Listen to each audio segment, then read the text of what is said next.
오늘 성경 말씀은 잠언 23장 22절입니다. 우리는 살아가면서 많은 사람들과 관계를 맺고 살아갑니다. 특별히 오늘날 트위터, 페이스북, 카카오톡 등의 소셜 네트워크 서비스가 활성화되면서 사람들은 많은 사람들과 관계를 맺습니다. 그리고 사람들은 그러한 많은 사람들과의 관계를 유지하기 위해서 많은 관심과 노력을 하게 됩니다. 홍보 및 인간관계 전문가로 활동하고 있는 리워이 원이 쓴 인생에서 가장 중요한 7인을 만나라 라는 책이 있습니다. 여기서 그는 많은 사람들과의 관계가 있지만 너무 많은 사람에게 잘하려고 애쓰는 것보다 자신의 성장에 가장 중요한 역할을 할 7부류의 사람에게 집중하는 것이 훨씬 효과적이라고 말하고 있습니다. 사람의 관계에 쏟을 수 있는 시간은 한정적이니 누구에게나 좋은 사람이 되려고 애쓰는 대신 자신이 정말로 중요하다고 생각하는 사람을 선택하고 이에 힘을 쓰라는 것입니다. 그러면서 어떤 친구나 직장 동료 등이 자신에게 유익이 되고 어떤 배우자를 선택해야 좋을지를 말하고 있습니다. 그런데 그는 인생에서 가장 중요한 영향력을 끼치는 사람에 대해서는 언급하지 않고 있습니다. 그것은 부모이기 때문입니다. 부모와의 관계는 모든 사람에게 가장 큰 영향을 끼치지만 내가 선택해서 관계를 맺는 것이 아니라 이미 정해져 있는 사람입니다. 그리고 부모는 사람이 태어났을 때 가장 먼저 맺는 관계입니다. 친구가 없다면 친구와의 관계가 없고 직장 생활을 다니지 않는다면 직장 동료와의 관계, 결혼하지 않았다면 배우자의 관계도 없을 것입니다. 그런데 부모와 자녀 간의 관계는 선택할 수가 없습니다. 부모와의 관계는 선택해야 할 관계가 아니라 주어진 관계를 제대로 발전시켜 나가야 하는 것이 부모와 자녀의 관계입니다. 그리고 부모의 영향력은 다른 어떤 사람들보다 커서 태어나면서부터 큰 영향력을 미치고 있습니다. 사람들이 성장하면서 다른 사람과의 관계가 이루어지면서 때로 부모님과의 관계를 소홀하게 여길 때도 있지만 여전히 부모의 영향력은 살아계시든 돌아가시든 여전히 큽니다. 오늘 본문은 이러한 부모에 대해서 어떻게 해야 할지를 명확하게 말하고 있습니다. 부모를 청종하고 경히 여기지 말라라는 것입니다. 오늘 말씀을 통해서 하나님은 부모님을 어떤 존재로 자녀에게 주셨으며 자녀들이 부모를 어떻게 대하기를 원하시는지에 대해 알아보겠습니다. 먼저 하나님은 부모를 당신의 대리자로 자녀들에게 주셨습니다.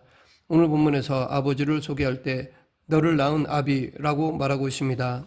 이것은 아버지가 아이를 해산하며 직접 낳은 것은 아니지만 아버지의 씨로 자녀를 낳아서 생명을 이 땅에 있게 했다는 것입니다. 사람의 생명은 하나님께로부터 나온 것입니다. 그런데 하나님은 이 땅에 생명을 주실 때 아버지를 통해서 씨를 뿌리게 하셨습니다. 그뿐만 아니라 하나님은 자녀들이 부모님을 통해서 사랑으로 양육될 수 있도록 하셨습니다. 부모는 자신이 낳은 자녀를 이웃사람 대하듯이 대하지 않습니다. 자신의 생명과 같이 여기며 어떨 때는 자기의 생명보다 더 아끼며 사랑합니다. 자녀를 향한 하나님의 사랑이 부모를 통해서 흘러가도록 부모를 사용하십니다. 이렇게 하나님은 부모를 통해서 당신의 생명과 사랑을 자녀들이 경험할 수 있도록 준비해 주셨습니다. 그리고 자녀들로 하여금 하나님은 당신의 대리자와 같은 자신을 낳아준 부모에게 청종하라고 말씀하셨습니다. 오늘 본문에서뿐 아니라 잠언 1장 8절에서도 내 아들아 내 아비의 훈계를 들으며 내 어미의 법을 떠나지 말라라고 하셨습니다. 즉 부모의 가르침을 들으라는 것입니다. 여기서도 자녀들에게 부모의 말씀에 순종할 것을 명하신 이유는 바로 부모는 하나님의 말씀을 전달하는 통로이기 때문입니다. 이 명령에는 부모의 믿음이 전제되어 있는 것입니다. 잠언의 저자는 하나님을 믿는 이스라엘 민족이기에 하나님에 대한 믿음이 전제되어 있습니다. 그러고 보면 부모의 믿음이 자녀에게 큰 영향력을 준다고 할 수 있습니다. 신명기 6장 6절부터 7절에는 하나님께서 모세를 통하여 이스라엘 백성들에게 주시는 말씀이 나옵니다. 오늘날 내가 내게 명하는 이 말씀을 너는 마음에 새기고 내 자녀에게 부지런히 가르치며 집에 앉아 있을 때에든지 길에 행할 때에든지 누워 있을 때에든지 일어날 때에든지 이 말씀을 강론할 것이며 하나님은 부모들이 자녀들에게 하나님의 말씀을 먼저 마음에 새기고 그 말씀을 자녀들에게 부지런히 가르치도록 명하셨습니다. 부모는 자녀를 양육하기 위해서 여러 가지 수고를 많이 합니다. 열심히 일해서 번 돈으로 자녀들이 사회에서 성공할 수 있도록 뒷바라지합니다. 그런데 하나님이 부모들이 자녀들에게 하기를 가장 우선순위로 요구하시는 것은 세상적인 지혜나 부모의 생각이 아닙니다. 당신의 말씀을 그대로 가르치는 것입니다. 그러기 위해서는 먼저 부모가 그 마음에 하나님의 말씀을 두어야 합니다. 단순히 아이들의 육신적인 성장과 세상적인 성공을 위해서만 힘쓰는 것이 아니라 하나님의 말씀으로 양육하며 하나님의 자녀로 성장하도록 해야 합니다. 이런 이유로 하나님은 부모를 자녀들에게 권위자의 모습으로 세워주신 것입니다. 물론 교회에서 목회자나 교사가 이런 일을 하지만 가정에서는 이 모두 부모의 몫입니다. 가정에서는 하나님의 말씀이 부모를 통해서 가르쳐지도록 명령하셨습니다. 이렇게 부모를 이 땅 가운데에서 하나님의 역할을 대신하는 대리자로 두셨기에 자녀들은 부모를 공경하는 것이 마땅한 것입니다. 그리고 하나님이 기뻐하시는 자녀는 부모의 말씀을 청종하는 자녀입니다. 보통 자녀들이 부모에게 기대하고 요구하는 것은 사랑입니다. 그래서 때로 형제들끼리 부모의 사랑을 시기할 때도 있습니다. 같은 자식인데 왜 나를 차별하냐 라며 불평을 할 때도 있습니다. 그런데 정말 자녀들이 부모에게 요구할 것이 있습니다. 하나님의 말씀입니다. 하나님은 부모를 통해 당신의 말씀이 자녀들에게 전달되어지고 실천되어지기를 원하십니다. 하지만 자녀들이 장성하게 되면 부모의 말을 듣고자 하지 않습니다. 오히려 자신의 말을 들으라고 요구하기 시작합니다. 부모에게 사랑을 받기는 좋아하면서 부모의 교훈과 말씀은 받기를 좋아하지 않습니다. 하나님께서 원하시는 자녀는 부모님의 말씀에 지속적으로 귀를 기울이는 자녀입니다. 성경에 보면 아버지의 말씀을 청종하여 절대적으로 순종했던 인물이 나오는데 그가 바로 이삭입니다. 이삭은 아버지 아브라함이 100세에 낳은 누뚱이 아들입니다. 이렇게 아브라함이 100세 때 이삭을 낳았으니 이삭이 아버지 아브라함과 어머니 사라에게 얼마나 사랑을 받았는지 보지 않아도 충분히 상상이 갑니다. 그런데 이삭에게는 아버지에 대한 충격적인 기억이 있는데 그것은 아버지가 어느 날 자기에게 오시더니 함께 하나님께 제사를 드리러 가자며 한 산으로 데리고 올라가서 생긴 일입니다. 아브라함은 이삭을 데리고 3일씩이나 걸리는 먼 산으로 데리고 갔습니다. 그리고 같이 가던 종들에게는 산 밑에 있으라고 하고 아브라함은 이삭에게 번제에 쓸 나무를 짊어지고 산에 오르게 하였습니다. 이삭은 제사를 드리러 가던 도중에 이상한 것이 있어서 아버지께 물었습니다. 아버지, 하나님께 드릴 제물은 어디 있나요? 그랬더니 아브라함은 이삭에게 하나님께서 준비해 놓으셨다라는 이상한 대답을 하였습니다. 그리고 제단을 쌓은 다음에 아브라함은 이삭을 제물로 바치려 하였습니다. 이런 행동은 이삭에게 끔찍하기도 하고 이해할 수도 없는 것이었습니다. 그동안 그토록 자신을 사랑해 주셨던 아버지가 자신을 죽여 하나님께 제물로 바치려고 한다니 도저히 용납하기 힘들었을 것입니다. 그리고 그렇게 명령하신 하나님에 대해서는 더더욱 이해가 안 되었을 것입니다. 그런데 이삭은 아버지 아브라함이 이미 하나님의 말씀대로 자신을 제사드리고자 결단했음을 깨달았습니다. 이 모두 하나님으로부터 온 명령임을 알았습니다.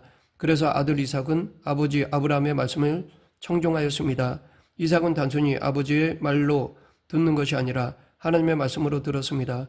그리고 아버지의 말씀에 순종하여 제단 위에 올려진 장작 위에 누웠습니다. 그때 이삭은 아버지 아브라함을 힘으로 제압할 수 있는 나이였습니다. 번제에 쓸 나무를 어깨에 메고 산을 오를 정도로 왕성한 힘을 가지고 있었습니다. 반면에 아브라함은 100세가 훨씬 넘은 노인이었습니다. 이삭이 원한다면 아버지로부터 쉽게 도망할 수도 있었고 도리어 아버지를 대적해서 아버지를 해할 수도 있었습니다. 그럼에도 이삭은 스스로 그 제단에 올랐습니다. 이삭의 순종은 아버지의 말씀에 대한 청종이기도 하지만 아버지를 통해 하신 하나님의 말씀에 대한 순종이었습니다. 하나님께서는 그 순종을 통해서 아브라함이 하나님을 경외하는 것도 보셨지만 또한 동시에 이삭의 순종을 통해서도 그가 하나님과 아버지의 말씀을 경외하며 청종하는 것도 보셨던 것입니다. 그리고 하나님이 기뻐하시는 자녀는 연로하신 부모님을 경히 여기지 않는 자녀입니다. 자녀가 어릴 때, 곧 부모가 젊었을 때는 부모는 가장 크고 영향력이 있는 존재였습니다. 자녀에게 부모는 모든 것을 다 아시는 분으로 여겨졌습니다. 그리고 뭐든지 다 할 수 있는 분이라고 생각되었습니다. 그래서 그 무엇보다도 그분들의 존재는 아주 중요하고 위대했습니다. 그런데 시간이 지나면서 부모가 그렇게 대단한 존재가 아니라고 생각을 갖게 됩니다. 성경은 특별히 부모가 늙었을 때 자녀들에게 부모를 경히 여기지 말라라고 경고하고 있습니다. 젊었을 때 자녀의 삶까지 책임지던 부모가 나이를 먹게 되면 자신의 몸조차도 가누기 힘들어 할 정도로 연약해집니다. 그래서 혹자는 그러한 연로하신 부모를 경히 여기기도 합니다. 그러나 하나님을 믿는 자녀는 그러한 부모일수록 경히 여기지 말아야 합니다. 경히 여기다라는 말은 가볍게 여기다, 무시하다라는 뜻입니다. 부모는 자녀가 가장 어리석을 때도 자녀들을 경히 여기지 않았습니다. 도리어 우리 아이는 천재일지도 모른다는 착각 속에서 잘 가르치려고 애썼습니다. 자녀가 힘이 없다고 자녀를 무시하지도 않았습니다. 그 자녀를 도와주고 더욱 잘 살 수 있도록 격려해 주었습니다. 자녀가 약하고 병들면 부모님의 사랑은 더욱 커졌습니다. 그런데 때로 자녀들은 부모가 연로하면 짐으로 여기기 쉽습니다. 스마트폰의 기능을 가르쳐 드려도 자꾸 잊어버리고 다시 묻는 부모에게 타박을 주기 십상입니다. 어떤 일을 할 때 힘들어 하시는 모습을 보면서 도와줄 생각보다는 그렇게 하다가 다치면 큰일 난다고 가만히 계시라고 타박을 하기도 합니다. 하나님은 부모가 늙어도 자녀에게 만큼은 경히 여김을 받지 말아야 된다고 말씀하십니다. 자녀들에게 부모를 중요하게 여기며 공경하기를 명령하십니다. 그리고 부모를 공경하는 그 자녀를 하나님은 그에 합당한 복을 약속해 주셨습니다. 신명기 5장 16절 너는 너희 하나님 여호와의 명한 대로 내 부모를 공경하라. 그리하면 너희 하나님 여호와가 내게 준 땅에서 내가 생명이 길고 복을 누리리라. 하나님은 부모와 자녀의 관계를 서로가 택할 수 없는 관계로 우리에게 설정해 주셨습니다. 그리고 그 관계를 통해서 하나님은 그 자녀들에게 복을 주시기를 원하십니다. 그런데 반대로 부모와의 관계를 잘 이루지 못하면 그것이 화가 됩니다. 마태복음 15장 4절 하나님이 이르시되 내 부모를 공경하라 하시고 또 아비나 어미를 회방하는 자는 반드시 죽으리라 하셨거늘 부모는 이 땅에 보내신 하나님의 대리자와도 같은 존재입니다. 부모를 공경하는 것은 부모를 통해서 나에게 생명을 주시고 사랑을 주시고 말씀을 주신 하나님 아버지를 공경하는 일이기도 합니다. 그리고 또한 부모도 자녀들이 자신을 통해서 하나님의 복을 받을 수 있도록 복의 통로의 역할을 잘 감당해야 합니다. 하나님께서 주신 자녀를 내 몸과 같이 사랑하며 하나님의 사랑을 드러내야 합니다. 말씀을 맺겠습니다.